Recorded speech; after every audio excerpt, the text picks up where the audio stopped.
बहुत समय पहले की बात है। एक छोटे से गांव में हरिराम नाम का एक गरीब किसान रहता था।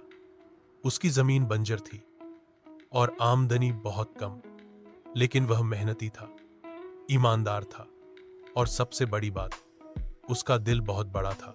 हरिराम के पास एक पालतू बंदर था जिसका नाम था बीरू। बीरू को वह बचपन में जंगल से घायल अवस्था में लाया था और प्यार से पाला था।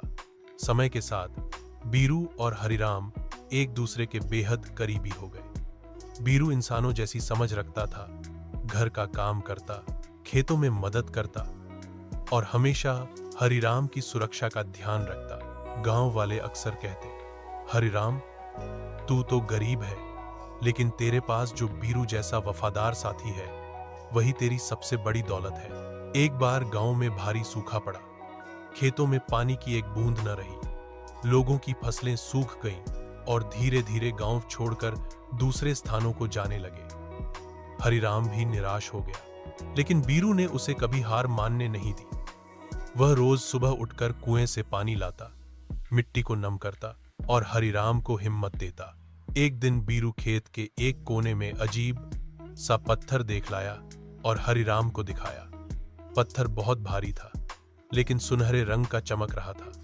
पहले तो हरिराम ने ध्यान नहीं दिया, पर जब उसे धूप में देखा तो चौंक गया। वह तो सोने का अयस्क था।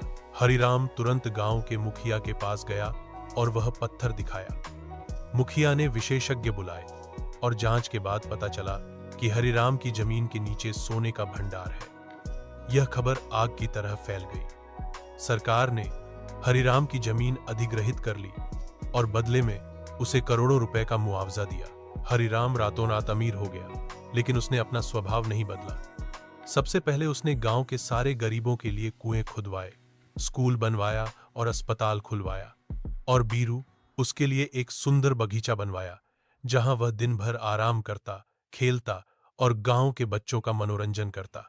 हरिराम ने एक बड़ा सा घर बनाया, लेकिन हर कमरे में बीरू के लिए अलग जगह रखी।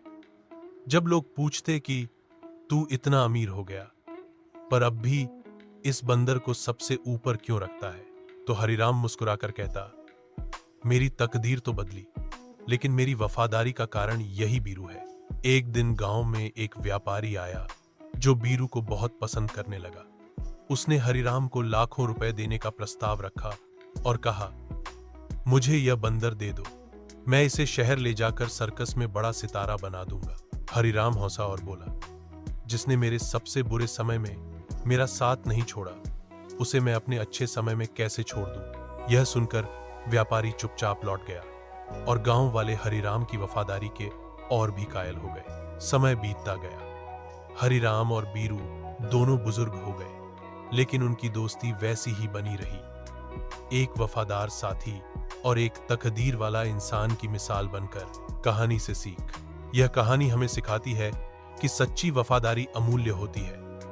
जब हम अपने जीवन के सबसे कठिन दौर में किसी का साथ पाते हैं, तो हमें उस रिश्ते की कद्र करनी चाहिए। तकदीर भले ही देर से बदलती हो, लेकिन जो साथ निभाते हैं वही असली दौलत होते हैं।